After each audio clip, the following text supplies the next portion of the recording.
Talk about a full plate. These colorful dishes come from a family-owned company right here in America.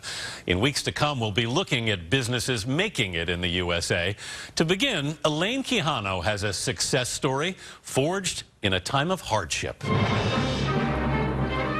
October 29th, 1929, Black Tuesday.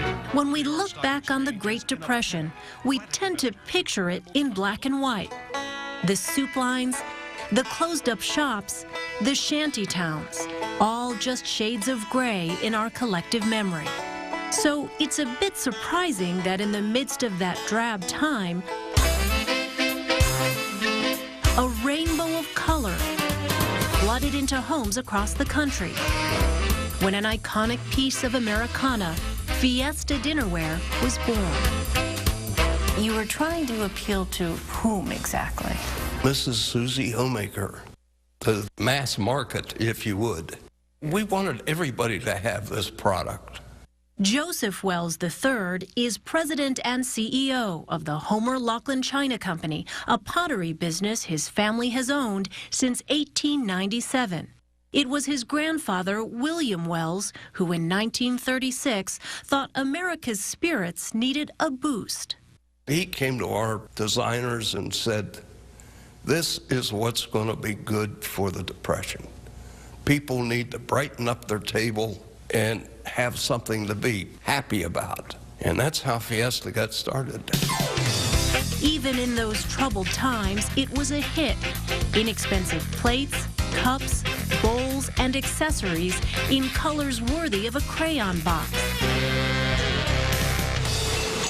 76 years later, Fiesta ware is a fixture on dinner tables across the country.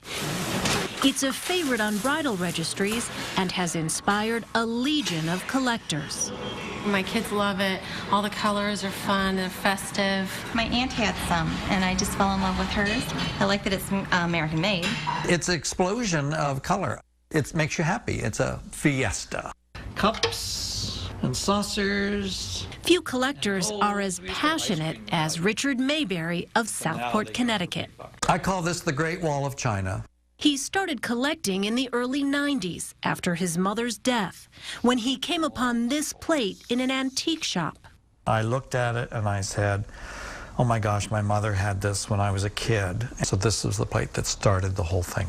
And now I have 16 times more than she ever had, so she's laughing, I'm sure. It's amazing. There are people that have made shrines out of their house to display their Fiesta. Does that surprise you? Yeah. I mean, we're just talking about a little bit of mud here that we've happened to toss together.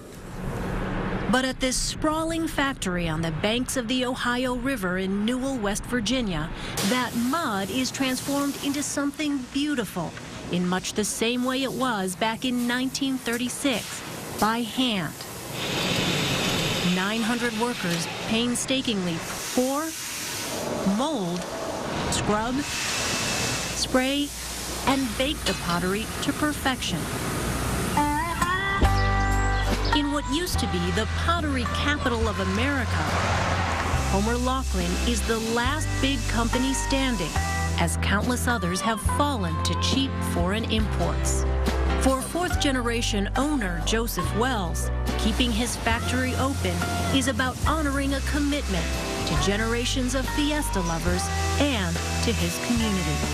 My grandfather and my father, their goal was to provide jobs for the people that live here. I kind of think that's a nice goal to have.